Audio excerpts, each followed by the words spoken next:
नखरे तो माँ बाप ही उठाते हैं, लोग सिर्फ उंगली उठा सकते हैं। और जितना जल्दी हो सके ये बात आप सभी समझ लीजिए, वरना अगर ये बात समझने के बाद अगर आप अपने माँ बाप को इंपॉर्टेंस देने लगे और उनके लिए पढ़ाई करने लगे ना, तो विश्वास मानिए एक समय ऐसा आएगा कि आपके मम्मी पापा बहुत प्राउड फील करेंगे आपके ऊपर, और बोलते हैं ना कर्मा, और इन रिटर्न आपके बाल बच्चा भी जब बड़े होंगे तो आपके लिए भी वो काम करेंगे जो आप सभी ने अपने मम्मी पापा के लिए किया है। तो आप बातों को समझिएगा, मैं बोलना क्या चाह रहा हूं। क्लास को स्टार्ट करूंगा उसके पहले बोलूंगा, आज शनिवार है तो आप सभी को पता है शाम को 6 बजे आज आपके मिक्स्ड क्वेश्चन का मैथ का टेस्ट है। हर शनिवार मैथ और रीजनिंग का जो है वो टेस्ट होने वाला है।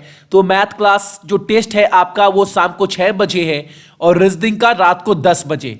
और जैसे मैंने कल बताया था कि रात को 11:30 बजे वाला क्लास आपका आज नहीं होगा, वो सिर्फ सोमवार से लेकर शुक्रवार तक क्लास चलेगा, ठीक है। सो सितंबर महीने का जो पीडीएफ बचा है वो आपको आज मैं दोपहर में अपलोड कर दूंगा, तो टेलीग्राम पर जाकर आप सभी डाउनलोड कर सकते हैं। टेलीग्राम पर अगर आप सभी नहीं जुड़े हैं तो टेलीग्राम का जो लिंक है वो वीडियो के डिस्क्रिप्शन में दिया गया है, या फिर टेलीग्राम पर सर्च मारिएगा, खोजिएगा सक्सेस की 98, आपको मिल जाएगा। और किसी भी एग्जाम का मॉक टेस्ट आप लोग सक्सेस की 98.in से जाकर दे सकते हैं, या फिर .net से, या फिर हमारे खुद का एप्लीकेशन जो है आपको गूगल के प्ले स्टोर पर मिल जाएगा, हमारा एप्लीकेशन सक्सेस की 98 के नाम से, जहां पर ओपन करने के बाद रजिस्टर होने के बाद 349 वाला पैकेज अगर बाई करते हैं तो आपके पास जितना भी उस पर अवेलेबल सेट है हर एक सेट आप दे पाएंगे। सारा लैंग्वेज हिंदी और इंग्लिश दोनों में है। और हाँ, एग्जाम देने के बाद आप एनालाइज कर सकते हैं, आंसर देख सकते हैं। और एक बात, रेलवे का अभी आपको 90 सेट दिया जा रहा और 1 साल के वैलिडिटी के साथ। कहने का मतलब है एक आज से अगर आज बाई करते हैं तो आने वाले 1 साल तक जितना भी एग्जाम होगा हर एग्जाम का सेट आपको दिया जाएगा, ठीक है। और आज कवर करने वाले हैं हम सभी 7 दिसंबर के इंपॉर्टेंट करंट अफेयर। तो देखते हैं आज का पहला प्रश्न हमारे सामने क्या निकल कर आ रहा है। पहला प्रश्न है, 2018 में मलेरिया के मामलों में सबसे अधिक कमी किस देश में देखी गई है। यानी जो मलेरिया बीमारी होती है मच्छर से काटने से, वो सबसे कम किस देश में पाया गया है 2018 में, ये बताना सबसे कमी किस देश में आई है। तो वो कमी आया है हमारे भारत में, जो अच्छी खबर है। और एक बात और, विश्व मलेरिया दिवस हम लोग कब मनाते हैं, तो वो मनाते हैं आपका 25 अप्रैल को, ठीक है, याद रहेगा। और एक बात, इस बार का यानी 2019 का विषय थीम क्या था, तो वो था आपका zero malaria start with me. ये थीम था, एग्जाम में पूछता है थीम को लेकर, यानी मेरे साथ जीरो मलेरिया शुरू होता है, ठीक है। अगला प्रश्न हमारे सामने है, विश्व मलेरिया रिपोर्ट 2019 के अनुसार किस देश ने वैश्विक मलेरिया मामलों की संख्या सबसे अधिक है। यानी 2019 में सबसे ज्यादा मलेरिया का जो केसेस है वो किस देश में पाया गया है, और वो पाया गया है आपका कहां पर, तो ऑप्शन नंबर डी, नाइजेरिया में। और नाइजेरिया की बात करूं तो वहां का कैपिटल क्या है, अबुजा, मुद्रा नाइजेरियन नायरा, और वहां के राष्ट्रपति कौन है, तो मोहम्मदू बुहारी, ठीक है। अगला प्रश्न हमारे सामने है कि national Florence night angle award 2019 का किसे दिया गया है। राष्ट्रीय फ्लोरेंस नाइट एंगल पुरस्कार 2019 का किसने प्राप्त किया है, और यह अवार्ड दिया गया है आपका किसको, तो लिनी सजेस को, ऑप्शन नंबर सी, इनको दिया गया है 2019 का कौन सा पुरस्कार, तो राष्ट्रीय फ्लोरेंस नाइट एंगल पुरस्कार 2019 का। अगला प्रश्न हमारे सामने है, गैस्ट्रो एंट्रोलॉजी पर एशियाई प्रशांत क्षेत्र की मेजबानी कौन सा देश करेगा। अब ये क्या है, तो जितने भी आपके रजिस्ट्री सिस्टम होते हैं ना, एक ब्रांच होता है उसको लेकर। और एक बात, इस मीटिंग में 4000 डॉक्टर जो है वो भाग लेने वाले हैं, और इसकी मेजबानी कौन करेगा, तो इसकी मेजबानी भी करने वाला है हमारा देश भारत, यानी कि इंडिया, ठीक है।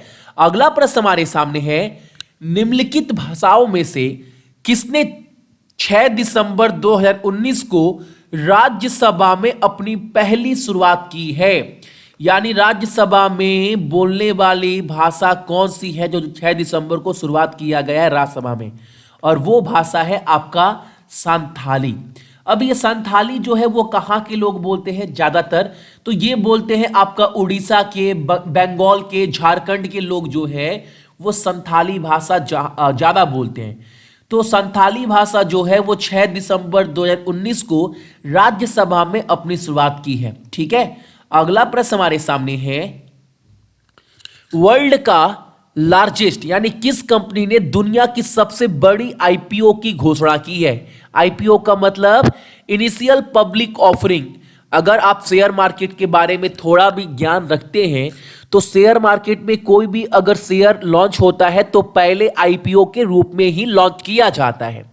और सबसे बड़ा आईपीओ लॉन्च करने वाला कौन सा कंपनी है, तो वो है आपका सऊदी अरमाको, ऑप्शन नंबर सी। ये एक तेल कंपनी है सऊदी अरेबिया का, याद रखिएगा, ये एक ऑयल कंपनी है।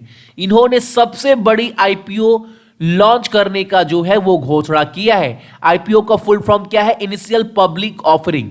और सऊदी अरेबिया का ये तेल कंपनी है, तो सऊदी अरेबिया का कैपिटल जो है वो है रियाद, वहां का करेंसी है सऊदी रियाल, और वहां के राजा कौन है, तो सलमान ऑफ सऊदी अरेबिया। ठीक है, अगला प्रश्न हमारे सामने है कि डैनी काई ह्यूमैनिटेरियन अवार्ड किसे दिया गया है यूनिसेफ की तरफ से।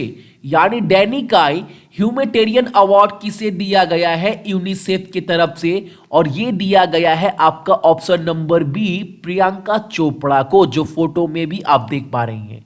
एग्जाम में अगर पूछ दे आप सभी से 2019 में डैनी काई ह्यूमैनिटेरियन अवार्ड किसे दिया गया है, तो ये किसको दिया गया है, प्रियंका चोपड़ा को।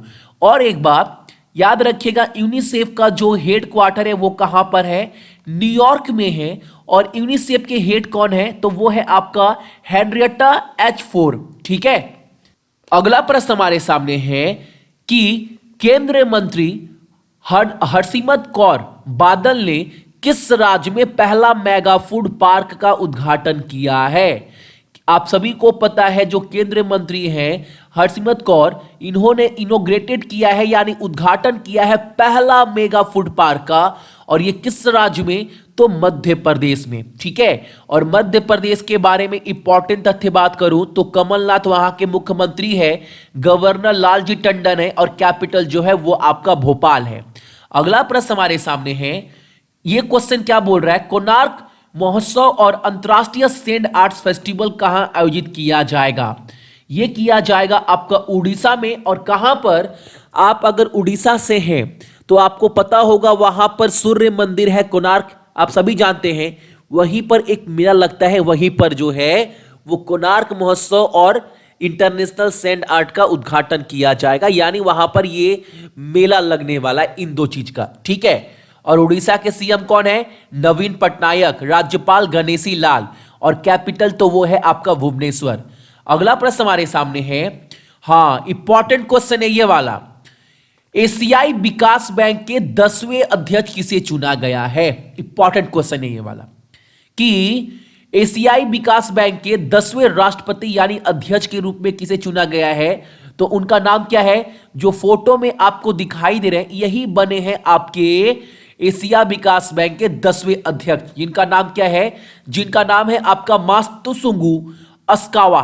ठीक है, ऑप्शन नंबर आपका बी। और एक बात कि एशियाई विकास बैंक का मुख्यालय कहां पर है, तो वो कहां पर है, तो वो है आपका मांडालियोंग फिलीपींस में। ठीक है, याद रखिएगा ये भी इसका मुख्यालय, हेडक्वार्टर और इसके अध्यक्ष एशियाई विकास बैंक के। बहुत इंपॉर्टेंट क्वेश्चन है, एग्जाम में अक्सर पूछा जाता है आप सभी से। अगला प्रश्न हमारे सामने है, शक्ति भट्ट फर्स्ट बुक प्राइज 2019 का जो खिताब है वो किसे दिया गया है। शक्ति भट्ट प्रथम पुस्तक पुरस्कार 2019 किसने जीता है, और ये जीतने वाले व्यक्ति हैं आपके Tony Joseph, option number B. और इनका जो किताब था ईयरली इंडिया, इस किताब के लिए जो है इनको ये पुरस्कार से नवाजा गया है। यानी शक्ति भट्ट पहला पुस्तक पुरस्कार 2019 का किसने जीता है? तो टोनी जोसेफ ने, जिन्होंने एक किताब लिखा था इंडिया ईयरली इंडिया, इसके लिए इनको यह पुरस्कार मिला है।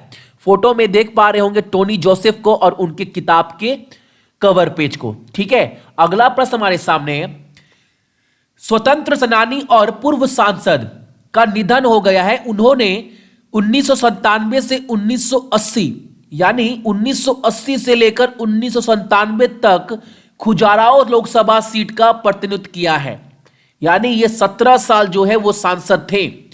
आपको बताना है उनका नाम क्या है, तो उनका नाम है आपका लक्ष्मी नारायण नायक, जिनका हाल ही में जो है वो निधन हो गया है। ठीक है, तो ये थे आपके इंपॉर्टेंट करंट अफेयर 7 दिसंबर का।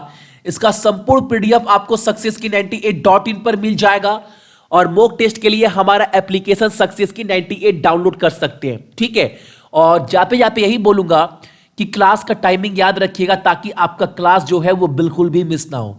सो जितने भी मेरे भाई बहन देख रहे हैं सभी को बहुत बहुत गुड मॉर्निंग, आपका दिन बहुत अच्छा हो और अपने साथ साथ अपने मम्मी पापा का भी ख्याल रखिएगा। ठीक है, चलिए।